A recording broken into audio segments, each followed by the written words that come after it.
days.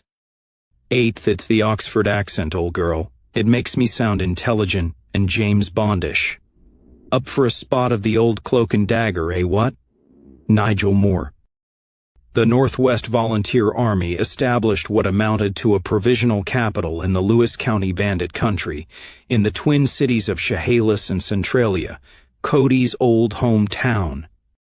It wasn't much of a homecoming for him, since nothing of his childhood really remained there.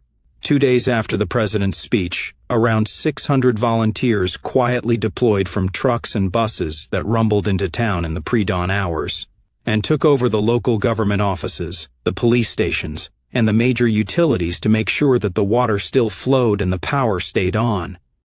The local Fatpo barracks out by the old steam plant was evacuated by helicopter after John Corbett Morgan and Patrick Brennan moved a pair of 108 M&M field artillery pieces that had fallen off a truck at Fort Lewis up to the gate and made it clear that their presence was no longer required. Later that afternoon, Cody took a detour in a Humvee newly repainted with NVA insignia and pulled over to the curb at a small house on a back street off Harrison Avenue. It had been the last place he had ever seen his sister Gwen on the morning It Takes a Village came for them. The house was smaller than he remembered and unpainted. There were children's toys on the small lawn and a battered pickup truck in the driveway. It looked like another poor white family was renting the house from whatever landlord owned it now. A tired-looking woman peeped timidly out of the front window, clearly afraid of the young man across the street in the camouflage vehicle with the Kalashnikov on the seat beside him. Cody sighed, smiled at the woman and gave her a wave, and drove on. Other fatpos around the homeland did not go quietly, and every day there was skirmishing between fatties and federal troops and the growing number of Northwest volunteers. The federal cops had won themselves an evil reputation, and now that the lid was off, it was time to settle accounts. Hidden guns were being brought out from hiding by ordinary white citizens who had nothing to do with the NVA, and a lot of sniping and ambushes went on. In some areas, there were already reports coming in of white men and women who had been involved in interracial marriages or relationships ending up dead in the night, and local officials who had been a bit too zealously pro-American during the revolt woke up to find their homes burning over their heads. Cody heard rumors of something being organized called Force 101, which was to clean up the homeland on a more methodical basis, but right now, most of this activity appeared to be spontaneous. Not carried out by the NVA as such, but by local people who had just plain had enough. It was astounding what the white man was proving capable of once he reacquired that element of social approval, or at least absence of social disapproval, that appeared to be essential to his psychological makeup.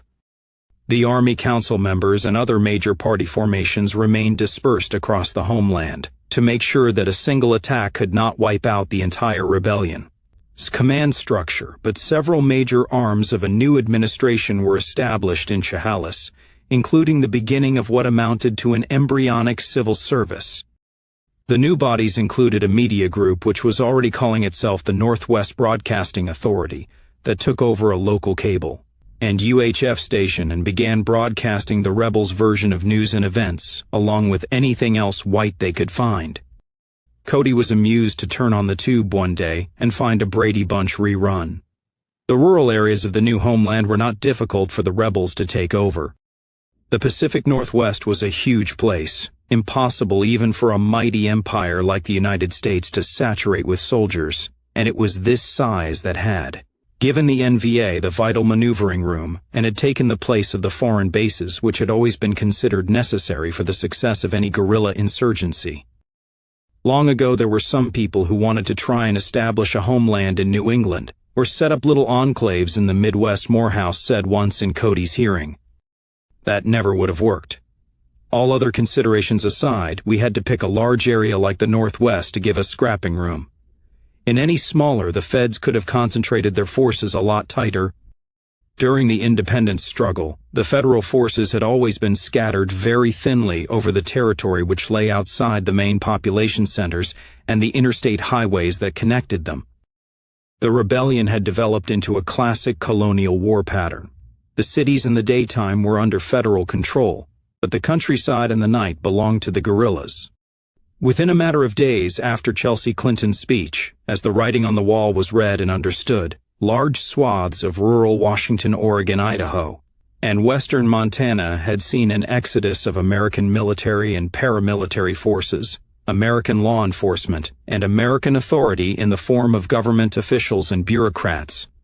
They all seemed suddenly to take sabbaticals to Seattle or Portland or Spokane, anywhere they could get back under the shelter of federal guns, or else they just left the homeland altogether. The NVA didn't have enough troops as yet actually to occupy most of this expanse of wilderness and small towns either, but it turned out that it wasn't overly necessary. Once local government and local law enforcement was freed of the federal monkey on their backs and white people could once again stand up and speak their minds, most rural counties displayed a remarkable degree of sympathy for the coming new regime. Tricolor flags were being raised on flagpoles in front of post offices and municipal buildings, and what remained of the Northwest's non-white population outside the big cities quickly decided that the pastures were definitely greener elsewhere. Within a time so short as to leave everyone gaping in wonder, the 50-year trend of the browning of America was halted and reversed everywhere but in a few metropolitan areas. Even those were now almost lily-white in their population after 5 years of rebellion and bloody attacks against third-worlders who didn't get the message. The large cities and military bases were a different kettle of fish as far as the assumption of state power went. Significant armed federal presence and administration remained firmly ensconced in Seattle, Portland, Tacoma, Spokane, Boise, and a few of the secondary metropolises such as Eugene and Medford and Yakima in the fruit country, with its heavy remaining Hispanic population. There were also such large American military bases as Fort Lewis, Washington, which were poised like a knife at the NVA's throat. Their removal was one of the things which would have to be negotiated at the Longview Conference. In those last days of July, there were repeated clashes across the homeland between NVA and federal authorities, as well as sporadic fighting between NVA and loyalist militias or gangs of various kinds. Thanks to the prompt action taken in Bellevue at the Assembly of God, and the groveling and repentant public confession of Captain Jesse Regenthal, which was broadcast on television, the wind was pretty much taken out of the sails of the evangelical death squad idea, but there were still some occasional outbreaks of pro-Zionist fervor among fundamentalists. Many of these clashes were moderated and diffused by the teams of UN observers who were flown into the area. At the party's insistence, these teams consisted only of white personnel, especially from Eastern Europe, Russia and Hungary and Romania and Poland. "Places where they know what a Jew is," commented Frank Barrow. With a delicious sense of irony, the NVA Army Council had asked the UN for Serbs and Germans as peacekeepers. But the international body was never strong on humor. The NVA Peace Conference delegation's working headquarters was a former antique mall on Pearl Street in Centralia. The large and stately Edwardian building had been found to be owned by Jews in Florida via several holding companies, and accordingly it had been impounded by the rebels. The small shops and display rooms had been cleared out, and a series of elegant little offices and conference rooms and barracks accommodation furnished from the inventory of antiques. The town of Centralia east of Interstate 5 had been declared off limits to American news media, and reporters who occasionally slipped into town and were apprehended were gently, but firmly hauled out to the west side of the interstate and booted back into the media colony which had sprung up in the cluster of truckers' motels there. "No rough stuff, as obnoxious as they are," ordered Barrow. "We need to try and cut the hostility level with these people as much as possible. They're calling Centralia the Forbidden City now," laughed Emily, as she and Cody stood by the TV which had been mounted in the conference room, watching the endless round of cable news. "We're barricaded here in our secret bunker, hatching all kinds of nefarious Nazi plots." Cody's head injury was healing up nicely. The stitches came out well, and he had hopes that his hair would be sufficiently grown back by the time of the conference so it wouldn't be so noticeable. The upstairs lofts in the former antique emporium were converted to a dormitory for male personnel where Cody and others slept, and a smaller ladies' country where Nightshade and several other female volunteers had their bunks. The preparations for the beginning of the conference proceeded apace, as did the emergence of the NVA into public view. They learned that the site agreed upon for the conference was the spacious five-star Lewis and Clark Hotel, a resort spa about 3 miles outside the town of Longview itself. Set on 20 acres of landscaped grounds and built with a luxuriously timbered hunting lodge northwest interior motif, the hotel had once been a watering hole for the West Coast's liberal and corporate elite, and it had everything from hot tubs in the suites and 4 restaurants and pubs to an Olympic-length indoor pool and an 18-hole tournament golf course. "Secretary Weintraub and I can get in a few holes before breakfast," commented Barrow. Each delegation would be assigned a wing of the hotel, whence officially they were not allowed to cross over into their opponent's territory, while a third wing would be assigned to a contingent of UN peacekeepers from Sweden and American military police from the Presidential Guard detail, who would provide a few black faces for the television cameras. The fourth wing would be for specially vetted staff and a selected group of media personalities, raffled off in a kind of lottery to major networks. Regarding those MPs, I didn't like the idea of having any niggers around at all, but it's one of those things the Council finally decided not to make an issue out of so we could keep things moving forward, Morehouse told the growing NVA delegation with some concern. "Yeah, I know. We can be sure that at least a few of the MPs are going to be FBI or spooks of various kinds, as well as about half of everyone else there, the staff, you name it. Just be polite to them and keep contact to a minimum. They shouldn't be in our part of the hotel anyway, but always bear in mind that you will be surrounded by enemies." There was an ongoing discussion via the intermediation of the UN and Red Cross Committee as to whether or not the NVA delegation would be allowed to come in armed. "Okay, it's obviously not a friendly gesture to show up with fully automatic weapons and ammo belts crisscrossing our chests," Morehouse reported. "But there's no way in hell we're asking our people to go into the presence of their deadly enemies without at least sidearms. I'll let you know how this one goes. Access in and out would be by an unmarked Russian military helicopter, flown by a crew of Russians who were officially private contractors but were unofficially known to be military. The copter would be on standby, and in theory, the NVA delegation could call for it and leave at any time. If they let you and don't start shooting as you try to leave," added Morehouse. At their daily meetings, Cody and Nightshade, and the rest of the growing delegation, received regular briefings on the political situation. Carter Wingfield came down to Chehalis to give them one, and he brought along with him none other than newly made Lieutenant Nigel Moore, who had been known as Jumping Jack Flash in his Alpha Company days. Moore was now a military intelligence officer. "How did you end up in intelligence?" asked Nightshade. "It's the Oxford accent, old girl," Moore explained. "It makes me sound intelligent and James Bondish. Up for a spot of the old cloak and dagger, eh, what?" Moore was also sporting SS tabs on his collar now, which Cody envied. "Oh, by the way, Cody, I need to mention that before I left Seattle I called on Miss Shipman, well as could be expected. I just wanted to let her know that she hadn't been forgotten in all the sound and fury events." "And does Kelly think your accent sounds intelligent?" asked Nightshade with a malicious grin. "Actually, she's a very sharp and self-possessed young lady. She's borne up well indeed after her terrible encounter with diversity, and I'm quite impressed with her," replied Moore. "I think what's happened has served as what you Yanks refer to as a wake-up call for the entire family. They were most impressed with our expeditious handling of the Mitchell-Newman situation. I believe I was at least able to dissuade her family from immediately fleeing the country, and yes, I suppose my accent did go some way towards convincing the Shipmans that we're not all Darrell and his other brother Darrell from the tall timber." Wingfield and Moore handled the briefing together. "We were able to wring that character Rigenthal dry," Wingfield told the group.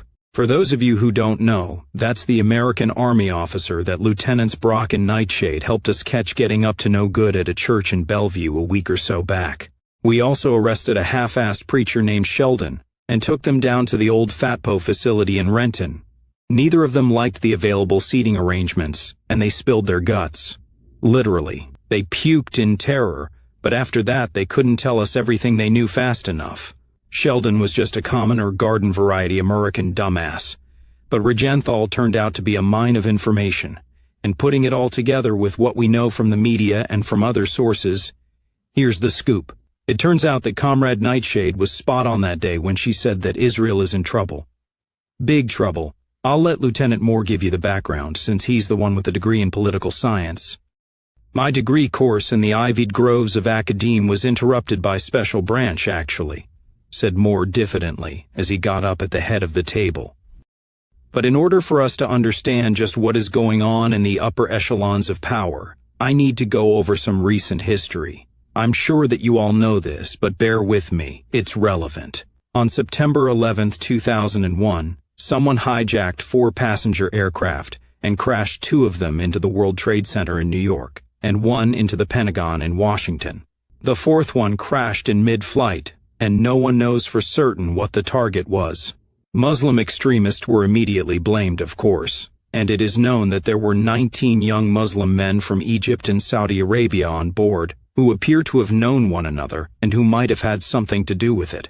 And that, comrades, is to this very day all that is known for certain about what happened on September 11, 2001, or at least all we have been allowed to know. There were indications at the time that the Israeli Mossad may have been guilty of prior knowledge, at the very least. There were a number of little bits and pieces of the puzzle that didn't fit, such as the 4 Israelis who were arrested on top of a nearby building videotaping the fall of the Twin Towers and laughing about it. There were also some peculiar attempts by so-called Israeli art students to get into top-secret American military installations during the months immediately prior to the attack, and other things. All of this information was immediately suppressed by the Bush government, of course. To this very day, most Americans swallow the idea that 9/11 was some kind of Muslim terrorist thing, because they have a mighty Fortress 85.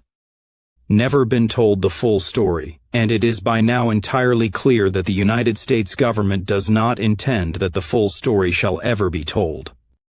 You can actually go to prison these days if you suggest any Israeli involvement in 9/11. It's now a specifically prohibited hate crime. Juggiers use 9/11 as an excuse to invade Afghanistan. Of course, it was pure coincidence that Bush's oil cronies wanted native rule to their countries. After the events at the Bellevue Assembly of God, once we knew what to look for, we made an effort to reach out to some of our sources, through our friends in Russia and elsewhere who have contact within the Arab world. What we have learned is that the Muslims are preparing a major onslaught. Within the next year there is going to be the mightiest military offensive in world history, backed with men and money by every Muslim nation in the world, and especially by those who have recently managed to throw the American monkey off their back and restore native rule to their countries. The goal of this offensive will be to liberate the remaining Muslim lands which are occupied by the United States, and to erase the State of Israel from the map. This will involve millions of troops and jihad guerrillas, and it will have the covert backing at least of the Europeans and the Russians and the Chinese. The USA and Israel have finally worn out their welcome. The rest of the world has had it with American and Jewish bullshit. They're tired of this mess. They have decided that Israel is a luxury humanity can dispense with, and it's time that American troops came home, one way or the other. The Americans and the Israelis are of course perfectly well aware of what is going to happen, said Moore with a smile. It's impossible to keep something like this a complete secret, and the fact is that there is not one bloody thing they can do about it. They've exhausted all their options. What are they going to do? Drop bombs on defenseless Muslims? They've been slaughtering Muslims by the lorry load for a whole generation now, and all it's done is raise the anger and the hatred to the level of pure madness. Invade everybody in sight again? With what? America has invaded over 20 nations in the past 20 years, and the country is exhausted. Draft evasion is at an all-time high. The people are sick of this perpetual war with no end in sight, and with a little bit of help from Operations Apple Smash and Pig Kill, the United States is now bankrupt. It's finally going to happen. The beast is about to bleed to death from the 1,000,001 little wounds that have been inflicted on it. Well done, lads and lassies. There was a sudden outburst of cheers and applause from the volunteers gathered around the mahogany conference table. They are going to have to throw every available soldier every available weapon, and every available dollar into one last attempt to pull Israel's chestnuts out of the fire and save the oil empire, said Wingfield. They're so short on troops and supplies that the feds had to make a choice. They can either continue fighting an endless civil insurgency here in the Pacific Northwest, or else they can shore up the crumbling empire and create a kind of fortress Israel to save the light unto the nations. They can't do both, not anymore. They chose to save Israel instead of their own country. And the icing on the cake is, most likely even that ain't gonna work. It looks to me like the Jews have finally bought it this time. They've been treating those Palestinian people like dogs for 100 years, and they're going to find out that dogs can bite. So that's why they are negotiating now? Asked Barrow. These bastards are actually willing to let a part of the territory of the United States go in order to save Israel? You got it, said Wingfield. It's like the old right-wing conspiracy theorists used to tell us in the grubby little tabloid newspapers most of us got our start on. They really are Israel firsters. Of course, there are some people in the U.S. government who are fighting tooth and nail against it, headed by Howard Weintraub. He's the Hebe who is behind this little attempt to use evangelical yahoos as vigilantes to sabotage the Republic before it gets off the ground. You need to keep an eye on the scum-sucking Kike when you get down to Longview, Frank. He's smart, and he's treacherous, and he wants all of us dead. The meeting moved on to other matters. The political bureau of the party put together a basic presentation or statement of intention for the negotiations. It's not exactly the Declaration of Independence, but it will do, said Morehouse, passing out copies. We're handing these out by the bushel to the reporters, and for the first time these points are actually being broadcast and printed and discussed in public. There was a period of 50 years where you couldn't even force the most basic of racial concepts past the wall of media silence. That's because of these, sir, said Cody, hefting his Kalashnikov, where he had leaned it against one of the walls of the conference room. We have guns in our hands now, and people listen to other people with guns in their hands. Anyway, we call these the 12 points, said Morehouse. Cribbed that one from Woodrow Wilson, Political Bureau of the Northwest Volunteer Army. The moral and political basis for Northwest independence. 1. The United States of America, in its original form as envisioned by the Founding Fathers, was a political entity created by and for white people. The white race made America what it is today. American law and the United States Constitution are derived from Anglo-Saxon common law, going back to the Magna Carta. Such concepts as democracy itself and the rule of law are based upon European thought, not African or Asiatic. 2. The United States of America as it exists today has only the most remote and tenuous historical connection with the country and the system of government, which was originally established and envisioned by the Founding Fathers. The United States was never intended by the Founding Fathers to be multiracial or multicultural or diverse. It was intended to be a national expression of what was viewed at the time as the manifest destiny of the white race. This is made abundantly clear by contemporary documents from the time of the Founding Fathers, in the writings of men such as Thomas Jefferson, George Washington, and Benjamin Franklin. Indeed, the only references to non-whites in the Declaration of Independence and the Constitution were in passing, where Indians are referred to as enemies of the colonists and where for census and apportionment purposes, blacks were considered to be 3/5 of a man. 3. The present government of the United States of America has become irredeemably corrupt, and its continuation in power is antithetical to the pursuit of life, liberty, and the pursuit of happiness. The United States has become tyrannical, poisonous, and deeply repulsive to every concept of human decency. America today is riddled with crime, corruption, poverty, sexual perversion, unemployment, ill health, mistreatment of the elderly, the destruction of the national infrastructure, a dysfunctional educational system, and national malaise and demoralization. America today has been bankrupted and morally poisoned by a series of foreign wars fought on behalf of the Jewish people which are in fact counter to America's interests. Wars which have been as pointless as they were immoral. These problems simply did not exist to any significant degree in the past, when the white man was in charge. 4. It is clear beyond any debate that modifying the racial composition of America away from the dominant white society, that it was as it rose to power towards a mixed, racially diverse society, has been catastrophic, an unmitigated disaster.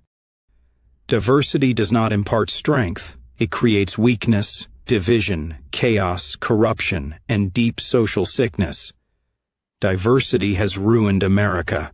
Even if all races were exactly the same, if there were no differences whatsoever, the fact that whites created America as we know it today means that we now have the right to demand that at least a portion of what we have created be set aside for our exclusive use. We did not create this great country just to hand it over to an endless flow of mud-colored immigrants who have done nothing to earn what we who do not belong here at all. 5. For the past century, all peaceful attempts to alter and reverse the racial and social policies of the United States have failed. Petitions have been ignored. The electoral and political process has been undermined and corrupted, and turned into a weapon of genocide against America's white inhabitants. The judiciary has become an instrument of racial and social tyranny. The United States has persistently refused to respond to all peaceful and legal efforts at reform. All peaceful and legal avenues of redress having failed or been closed off, it is therefore not only the moral right, but the profound duty of all Americans of European descent to take up arms against the United States and apply such force and coercion as may be necessary to compel the government of the United States to change its wicked and destructive behavior, and to punish those who are responsible for such behavior. 6. Based upon the extensive history of the black and mestizo races, it is clear that they are not capable of creating or maintaining an advanced society. It was not Africans who invented such things as the wheel and gunpowder, forged steel, domesticated the horse, sailed the world on voyages of exploration and conquest, invented aviation, and charted the mysteries of the human body. It was Europeans. Third world immigration eventually means a third world country. Racial integration and diversity is like mixing horse manure and ice cream. It does wonders for the manure, but it doesn't do much at all for the ice cream. Perversion of homosexuality is absolutely unacceptable in any civilized society. It must be exterminated with fire, not something that is subject to debate or argument. It is something that decent men simply do. 8. The unspeakable practice of infanticide by abortion is absolutely unacceptable in any civilized society. It must be brought to a halt immediately, and those who are guilty of trafficking in or profiting by this horror must be tried and punished for premeditated murder. This is not something that is subject to debate or argument. It is something that decent men simply do. 9. The moral perversion known as feminism is destructive of the family, which is the basic building block of society, because it teaches the false idea that men and women are somehow competitors and enemies, and that the bearing and rearing of white children is somehow shameful. No more pernicious, poisonous, and humanly destructive lie can be imagined. There must be an immediate return to sanity and the nuclear family headed by a married couple, husband and wife, as the basic building block of society. 10. There must be a final solution to the Jewish question. 11. The number of whites as a percentage of world population is now down into the single digits and falling fast. There can be no doubt that the white race is in danger of literal physical extinction. All of the white nations on Earth are now accepting large numbers of non-white immigrants. The only one of the three major races of Earth that is in real danger of extinction is the white race. It is absolutely essential that the white race acquire a homeland of its own, some place on Earth where white children can be born and raised in physical and spiritual safety, and where our numbers may be restored and the threat of racial extinction overcome. 12. History, economics, demographics, geography, and moral justice dictate that this worldwide homeland for all the Aryan peoples of the world be established in the Pacific Northwest, the land which is hallowed with the blood of martyrs, such as Sam and Vicky Weaver, Bob Matthews, Pastor Richard Butler, the Singer family, and now all of the comrades of the Northwest Volunteer Army who have perished during the past 5 years of armed struggle. while the Northwest Volunteer Army recognizes that we lack the power to overthrow that government completely and to take back our country in its entirety for the sake of not only our own race but all of humanity. It is essential that the United States and the ruling elite which now controls the United States be clearly defeated in the eyes of the world, and that at least some portion of the North American continent be detached from federal control and returned to the original white people who created the world as we know it. The coming conference at Longview will have one of two results, either the establishment of the Northwest Republic or else a return to combat operations against the United States government on the part of the NVA. There is no third alternative. Jesus, you're really trying to scare the bastards to death, aren't you, Red? Asked Barrow, looking over the document. It ought to give them something to think about, said Morehouse. We are making it as clear as we possibly can through our own media campaign that this conference is going to produce results. Period. End of story. Another facility which was established at Chehalis was the first basic training depot for new recruits. The NVA commandeered a local high school and turned it into a barracks, and every day Cody saw more and more young people drilling and learning small arms on the athletic fields. It turned out the Bobby Bell's establishment of a recruiting stand at Eastgate Mall had been prophetic. Anywhere in the homeland where the NVA opened any kind of station or offices, they were immediately swamped with hundreds and then thousands of white men of all ages, and many women as well, who wanted to join the new republic's military wing. Time and time again the volunteers heard the same story. I always wanted to join up with you guys and fight these bastards. I just never knew where to find you. Now that the NVA was making the transition from an underground guerrilla group to an open standing army, there were more volunteers of the small V nature than they knew what to do with. Thanks to the generosity of the Russians and the increasing aptitude of the NVA for relieving departing federal troops and FATPOs of their weapons, there were enough rifles to go around, and Cody grew used to hearing outbursts of shooting from the athletic field at Chehalis High School, which had been turned into a firing range for the boots. Uniforms and basic supplies were another thing. There was a lot of requisitioning going on. Mindful of Che Guevara's dictum that the guerrilla fighter must never take from the people so much as a button or a spool of thread that he does not pay for, the NVA staged a couple of more or less robberies of banks and casinos, and the quartermasters were handed wads of cash every morning to buy what they needed from the local Walmart or Safeway or wherever. If Cody could believe the scuttlebutt he heard around the headquarters, the QMs were an amazingly honest lot. As nearly as could be determined by a harassed middle-aged CPA who was now the Republic's official financial oversight officer, and who had an office in the new HQ, almost none of the expropriated funds were unaccounted for.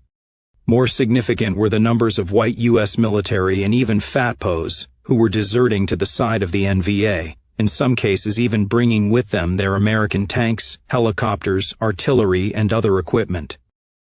Many of the new recruits, of course, already had extensive military experience in the killing fields of Iraq, Iran, and Gaza. The NVA was very rapidly accumulating a hardcore cadre of combat veterans from both its own ranks and those with prior service in the imperial forces, and that corps was surrounded by a growing number of young and eager volunteers. The makings of an army were definitely there. And if things on the American side were really in as bad a shape as Carter Wingfield's briefing had claimed, then it was an army that could win. Not that one would know the United States was on the ropes from watching the media. In the remaining interval before the conference opened on August 1st, America and the world seemed to go mad over the news from the Northwest. The television, the newspapers, and all of the other media were filled with a raging sound and fury the likes of which the country had never seen before, almost all of it directed with incredible venom at the hapless person of Chelsea Clinton. Pundits screamed abuse at her as if she were Adolf Hitler and Eva Braun's long-lost daughter. Editorials called for her resignation. Black preachers and leftist radicals called for her assassination. Moves were set afoot in Congress for her impeachment. The possibility was discussed at one of the pre-conference briefing sessions for the NVA negotiating team. "Blessed are the peacemakers," commented Red Morehouse dryly.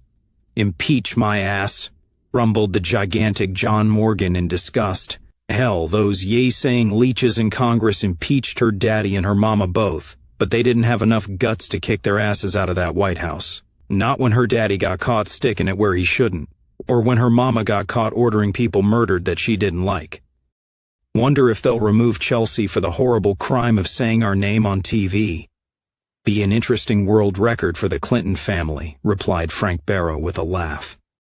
Father, mother, and daughter president, and all three were unsuccessfully impeached. But suppose Chelsea is impeached before she can sign off on whatever deal we come up with at Longview, sir? Asked Cody worriedly. Wouldn't that prevent the conference from going forward, or at least put it on hold? Don't worry. Whoever is pushing for this conference would have factored that into consideration, Morehouse assured him. If the real power structure in the United States didn't want this conference to happen, the whole thing would never have come up. She won't be impeached. Nor was she, although Chelsea did announce several days after her speech that as a concession to those who were opposed to the whole Longview dog and pony show, she herself would remain aloof and dignified from the entire distasteful proceeding, and she would not take part in the negotiations herself. Of course, she was never going to be involved in direct negotiations anyway, remarked Major John McCausland, as they watched this announcement on the tube. Mommy wouldn't let her, replied Barrow, afraid she might forget herself and misspeak herself like she was actually president.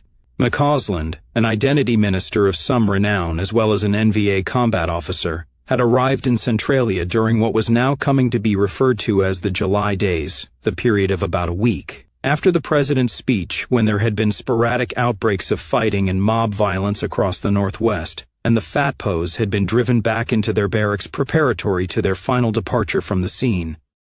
He was a heavy-set, gray-haired man with a kind of ponderous dignity about him, and he had elected voluntarily to eschew wearing a uniform for a simple dark suit and tie. McCausland carried a Bible in his briefcase, but he only took it out on breaks when he sat out on a bench in the park across the street reading it on. His own, and he didn't lard his conversation with scriptural verses, nor did he pass out little Christian comic books or attempt to convert anyone to his own faith. The contrast between him and someone like the flashy, florid, and elegantly coiffed pastor Leonard Sheldon of the Bellevue Church was noticeable. Barrow was quietly keeping his eye on McCausland and the Odinist Captain Robert Gare for any signs of conflict, but so far had detected none. Gare was a strapping blond man in his late 20s who smiled a lot, especially when he was killing Jews. He wore the NVA uniform, and he looked good in it. He had a Mjolnir, a Thor's hammer, on a thin leather cord around his neck, but that was all the overt sign of his religious beliefs that he manifested. When Barrow obliquely mentioned it, Gare replied, "Asatru isn't something you preach, it's something you live." The religious wars were being momentarily held in abeyance. The reactions to the ceasefire and the coming negotiations from the world media outside the United States were even more interesting, because they were far more restrained and balanced. Cody was amazed to see some television commentators from the BBC, Deutsche Welle, and Russian television who could actually devote a few minutes to serious analysis of the events of the past 5 years. At the beginning of each briefing conference, the team, which by now numbered around 20 volunteers, was shown videotaped film clips on the coverage from all over the globe. "My God, they're actually reading from one of our position papers on the BBC," exclaimed Cody. "Yes, they can do that in Britain," said Andrei Stepanov from the Political Bureau, who had been included in the Longview delegation after some consideration. It was thought that his presence might remind the Americans that the current Russian premier had interested himself in the Northwest situation, a diplomatic coup of the first order which Stepanov had been instrumental in pulling off. Cody now learned that representatives from the Political Bureau and the Army Council had actually conducted a high-level, top-secret meeting with members of the Russian government in Vladivostok in May, which had resulted in the massive shipments of Russian small arms and ammunition the NVA had recently received. Cody was further fascinated to learn tangentially in some of the meetings that the bulk of the weapons had been paid for with quietly donated Arab money, and the remainder with Jewish money extorted from the Northwest Indian casinos. Stepanov went on, In America, the FCC still forbids American television from direct broadcast of any words or comments or any speech from any NVA person or other designated racist or from apologist for terrorism, which is of course whatever the hell the federal government says it is. That rule is still in effect, and we must attempt to negotiate it away, or at least work our way around it at Longview. If I didn't know that the European media was just as Jew-ridden as our own, I'd almost say some of these foreign commentators actually liked us, said Emily. It's not so much that they like us, it's just that they enjoy seeing America finally slip off the high wire, Barrows said. Let's face it. Since the reign of Bush I, the United States has been cutting a swagger and playing the bully all around the world for a damned long time. America has needed taking down a peg or two for years, and I'm hardly surprised that the world seems to be looking forward to it. Remember, a lot of these countries in Europe have a tradition of nationalism and awareness of the Jewish issue that Americans don't. True, most of their governments and their ruling elites are just as Jew-ridden as our own, but in Europe they at least know what a Jew is, which Americans don't. You might say that the Europeans are just as sick as we are, but at least they know what disease they've got. You guys will need to assign a couple of the team aides to monitoring the news all the time, Morehouse told them. I know that seems an odd thing to send some of you comrades to a epoch-making event like this just to sit in a hotel room and watch television, but you will need to make comprehensive notes as to what is being said and by whom, and you will need to keep the point negotiators who are actually at the table abreast of all of it. These TV pundits and reporters will be speaking with their masters' voices. We need to know what their masters' voices are saying. The NVA delegation had been broken down into two groups. These were the points, who would conduct the actual major face-off negotiations as a side: Frank Barrow, Corby Morgan, Andrei Stepanov, John McCausland, and Robert Gare. 5 on 5. Kind of like two nigger basketball teams, joked Morgan. These would be facing off against the 5 major enemy negotiators: Secretary of State Stanhope, Homeland Security Secretary Weintraub, Senator Jeanette Galinsky, Air Force General Charles Brubaker, and a last-minute addition whom the PB considered to be a significant and major player, former United States UN Representative and American military governor of Iraq and Egypt, Oliver Cabot Lodge. There's your real power behind the throne, Morehouse told his point men. Lodge is the one to watch, not just big money, but old Anglo-Zionist money. Yale man, skull and bones, of course, Boston Brahmin of the same kind that instigated the Civil War, and got us into the Spanish-American War and World War I when it looked profitable.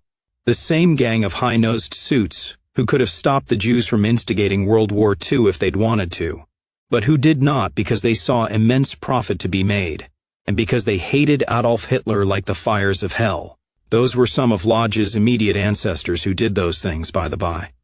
Works with and for Jews every day of his life, but he cut his eldest son off with a mere paltry $1 million when he married a Jewess.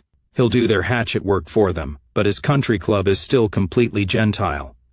Lodge currently holds over 100 board memberships and chairmanships with Fortune 500 companies.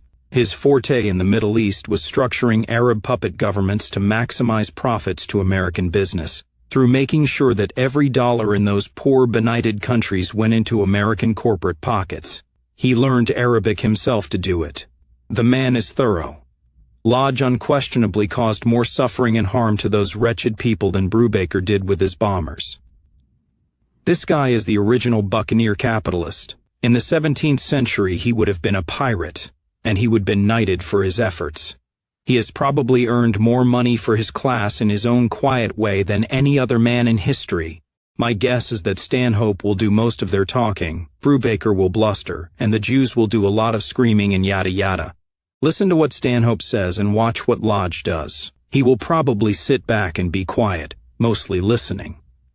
When he opens his mouth, pay attention to every word and nuance, because I guarantee you, he is the man with the power. The rest of the NVA delegation, all promoted to officer rank if they weren't officers already, were officially classed for the record as aides of various kinds. Cody was now a lieutenant who was on the list as aide-de-camp to General Barrow. giving him a sit-in behind the general at most of the actual negotiating sessions, which was turning Lieutenant Emily Pastras green with envy. She was an administrative aide to the delegation's public relations officer, Captain Jane Chenault. You get to watch history being made, while I get to sit in a hotel room with a laptop computer and a printer and print off press releases and send other people's emails, she groused. Beautiful. But she was mollified when she was taken off to one side by Colonel Daniel Dangerous Dan McGrew, who came down from Seattle to see her and given a special intelligence-related assignment.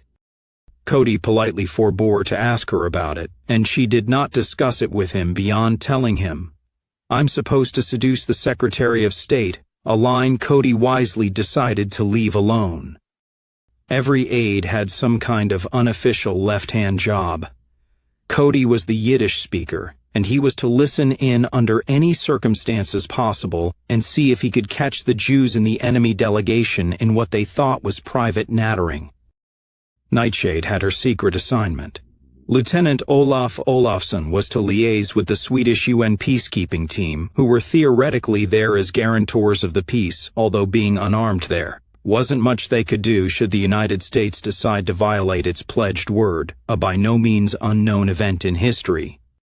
Lieutenant Phil McMurrow was to keep an eye on all the enemy police and security details and troop presence, noting everything he could about their weapons, placement, movements, etc. In case the negotiations went really bad, and there had to be a mass breakout, and Lieutenant Lisa Napolitano was to keep an eye on the comings and goings of the hotel staff and try to make sure that no one was poisoned. Even so, the delegation members were cautioned not to accept any suspicious special gifts of food, and eat only at common meals or things that were canned or seal-wrapped. Lieutenant Jack Cannon was to collect and collate all reports, gossip, and information he could about the movements of the enemy delegation, who was meeting with whom behind the main conference's back, who from the outside was meeting with the American representatives. He would be assisted in this through the electronic surveillance derring-do of Lieutenant Stanley Waters, also known as Dr. Doom, who would be smuggling in via the delegation's diplomatically protected baggage enough electronic bugging, communications, and computer gear to open his own Radio Shack.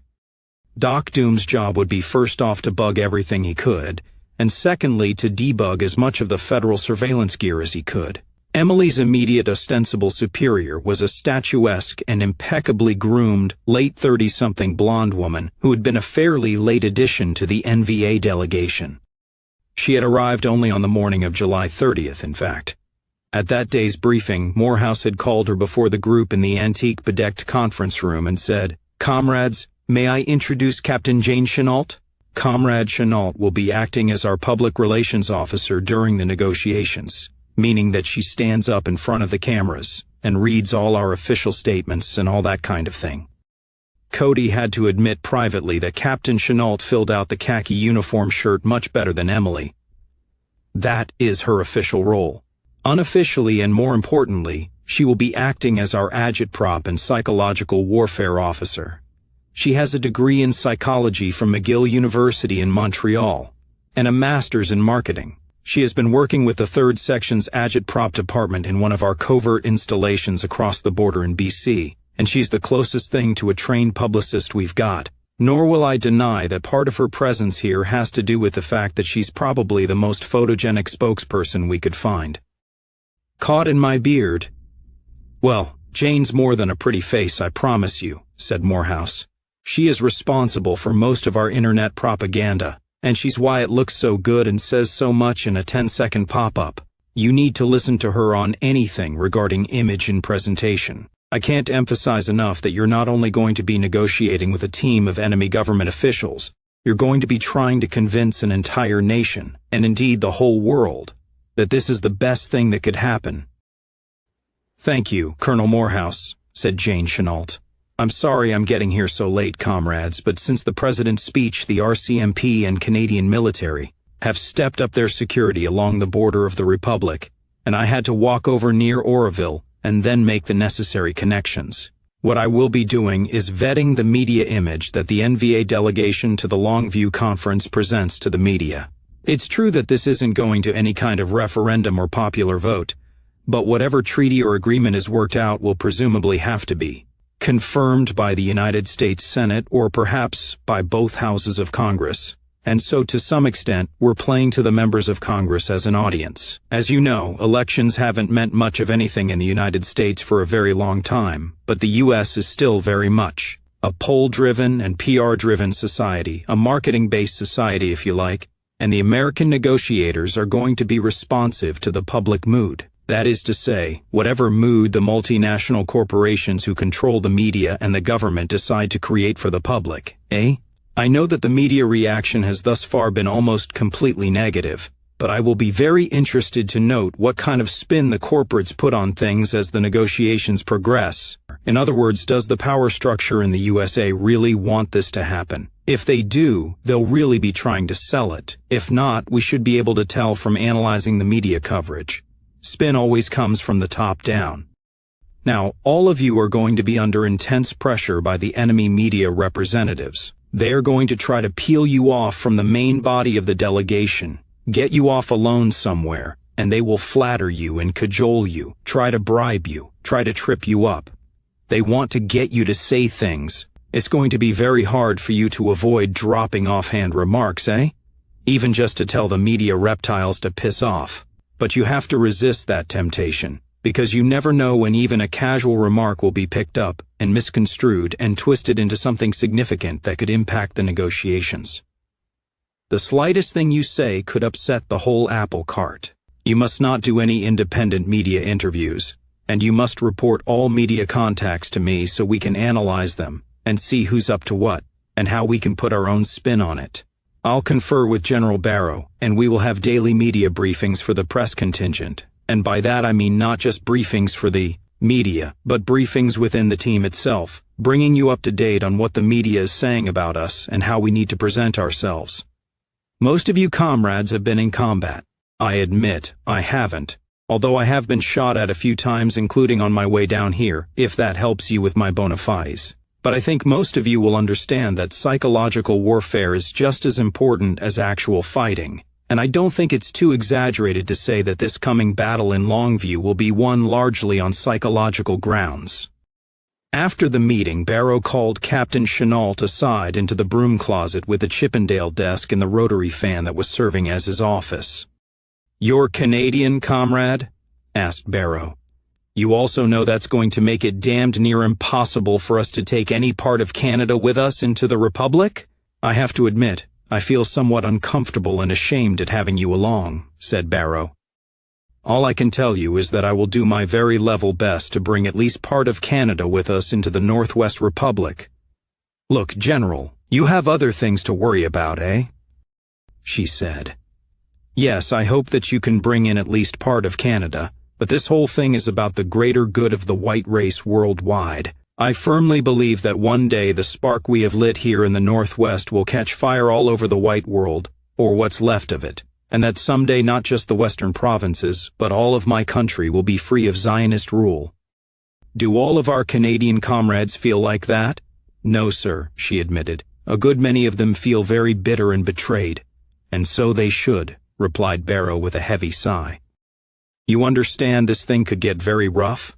That the word of the United States isn't worth a bucket of warm spit, and if they don't like the way things are going, they could simply murder us all out of pure malice? Then I'll die in my people's homeland, sir, she replied calmly. That border exists only in people's minds, and it has ceased to exist in mine. Have seen Captain Chenault leave Barrow's tiny office, because when he knocked and came in, he began by saying, Curious, I don't know if she's available, but Dan says she's not with anyone. Oh? Asked Barrow. She mentioned her husband was volunteer Mark Chenault. Killed early on, in an RCMP ambush in some alley in Vancouver. Just it. How are we shaping up, do you think? Asked Morehouse, taking the seat recently vacated by Jane. I'm still not sure I can pull this off, Red, Barrow confessed. It's like I'm going into the lion's den. Up until now, we've been forcing them to play our game. Now we're going to have to beat them at their own. Yeah, well, it's not as if genuine statesmanship is something we have any experience with, said Morehouse glumly. Back in the days before 1022, or at least before the party finally made its appearance on what little political landscape we had, white nationalists always had this terrible habit of running away from politics. I mean the real deal, not those stupid dog and pony shows we had every four. All Americans had that habit, Barrow reminded him. Politics was so corrupt that whole generations of Americans grew up deliberately avoiding it. We didn't want to think about it because we knew damned well there was nothing we could do. Government and the state was simply something you avoided as much as you possibly could. Yes, I know, and that was one of the biggest advantages Zog had over us. Thank God we intend to establish a republic and not a democracy here in the Northwest. Who was it who said that from democracy steps forth the cruelest of tyrants? De Tocqueville, I think, said Barrow. But there was no excuse for our refusal to become involved in serious politics. It was just plain cowardice on our part, trying to get out of doing the heavy lifting. Plus, I think it was an almost ingrained disgust at the whole corrupting, sickening process of democracy. My God, look at the kind of leaders all this wonderful democracy gave us since Abraham Lincoln trashed the Founding Fathers' old Constitution and butchered 500,000 Americans to keep the northern capitalists in power. Since 1865, America has always been led by criminals, incompetents, maniacs, mediocrities, pathological liars, and heartless mass murderers. Grant, Cleveland, that drunken buffoon Teddy Roosevelt, who was followed by that unspeakable hypocrite Woodrow Wilson, who was followed by the greasy thief Harding. That syphilitic monster FDR Kennedy, the would-be Caesar, Jimmy Carter with his skull full of mush, the greedy crazy Bushes and the vicious perverted Clintons. And that's just the presidents. Never mind all the Aaron Burrs, Boss Tweeds, Boss Prendergasts and Dailies and Willie Browns and Alger Hisses and Jesse Jacksons. How can anyone look at American politics and not vomit? Andrei Stepanov walked in on Morehouse in mid-babble. That was something about Americans that Europeans never understood, he said. To us, politics was life's blood. In our own countries, the hate laws were so draconian that most of us could be arrested or sent to prison for even so much as mentioning immigration statistics, or raising our palms above shoulder height, or singing a proscribed song from our country's past, or mentioning a prohibited name from among our forefathers. Any serious participation in the political process was always denied to European nationalists after 1945. The best we could do was to create pale imitations, quasi-parties that merely hinted at the true agenda, which didn't fool anyone in authority, and which were suppressed on a regular basis. Yet here in America, up until 1/10/22, white nationalists had legal status, at least technically. For decades, you could actually get up and say what you wanted to say, even if you immediately lost your jobs, and the system was rigged so that no one could hear you anyway. In Europe, we would have sold our soul for that kind of opportunity. I think that in Britain and in Germany at least, and also in Eastern Europe, if nationalism had ever been given anything even approaching a level playing field, within the political process, without the threat of red terrorism and government retaliation, then we might not have had to pick up the gun in this country. But Americans were so afraid of politics that they never made anything like full use of legal status while they could. God alone knows what could have been accomplished if everyone had just been willing to stand up, tell the world that they were racists and proud of it, and engage in serious adult political activity. But we didn't, said Barrow with a sigh. Now none of us knows how to do it at all. We did everything but, said Morehouse, nodding in agreement. We took refuge in conspiracy theories, or religion, obscure scholarly anti-Semitism, or survivalism, or crackpot economics. And then, when the internet came along, we retreated into the cool of our basement rec rooms, and the warm glow of our computer monitors, where we could sit hunched over a keyboard in safe anonymity, with a bowl of nachos and a cold brewski by our side, and pretend that we were doing some kind of good. I remember how many people flooded the internet in those days, with grandiose screen names like Aryan Warrior at Berserker.com. Or stupid rubbish like that. Guys who were pretty clearly janitors or something of the kind in real life, who crapped in their pants in terror that someone might actually find out who they were and come knocking on their door. We leaped on any one of a dozen excuses to avoid the rough and tumble of real politics, the agony of having to get out there, get right up close and personal into the faces of our own people, talk to the people, argue with them, reason with them, refute them, scuffle and fist fight with them if we had to, and convince them that we are right and the United States is wrong.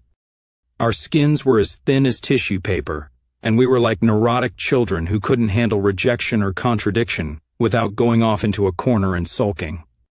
We were weaklings and crybabies. Our egos were so fragile we couldn't stand for anyone to disagree with us and call us names. Now, with the benefit of hindsight, I can understand why we did that. Nothing is more frustrating than constantly having to work with stupid, sleeping people who don't want to wake up. It's like trying to drag kids out of bed in the morning to make them go to school, and when you live your whole life like that, it can drive you bonkers.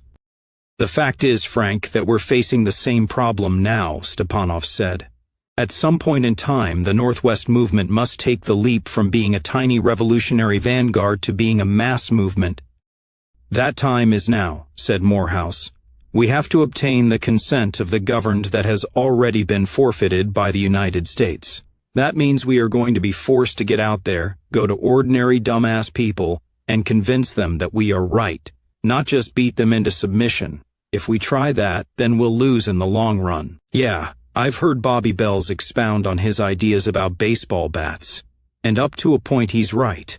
We always have to have the baseball bat as a backup if nothing else. Because otherwise no one will listen to us at all. And because there comes a time when the deliberate, willful refusal to understand can become criminal in itself, when it threatens the race. But if we are going to create a new society, gentlemen, here in the Northwest, then there is simply no substitute, no shortcut, no easy way out. We have to get down in there in the shithole of politics and start shoveling. We can't do this with the party alone, create a whole new nation. The overwhelming majority of the people are going to have to buy what we're selling. They're going to have to want us to rule them. They are going to have to voluntarily participate in the creation of a new order and willingly put up with all the problems and sacrifices that entails. Otherwise, even if we do take over, they'll simply run away back to the same old poisonous American way of life they've always known. Like a caged lion that escapes will return to his cage, or if he makes it back out into the wild, then he'll just pace back and forth in a space the same size as his cage used to be. Like a dog returning to his vomit, if you want to get biblical about it. This is why it is so vitally important that we cannot, must not, dare not appear to be anti-Christian. Whether we like it or not, facts are facts, and the fact is that the majority of people on the North American continent grew up with 1,001 Christian points of reference in their daily lives which cannot be made to disappear in the twinkling of an eye, or even with the flourish of a gun. Our people think in Christian terms, and while any revolution must necessarily change the people involved in it, it simply is not possible to completely alter the outlook of a whole people and a whole culture. So cutting through all the theoretical crap, Red, what the hell do I do when I get down there? Asked Barrow helplessly. Look, you're smart enough to understand the difference between what's important and what's not. You know what we want, what our people must have, said Red. You go down there and you don't come back without it. Your road is straight and clear. How hard can it be to just not step off it no matter what kind of distraction you see over across the mud flats yonder? Every time they come at you demanding that you take something less than white freedom and full independence in an all-white nation of our own, you say no. And you do what no one else has ever been able to do. You make these American bastards hear the word no, and take it for an answer.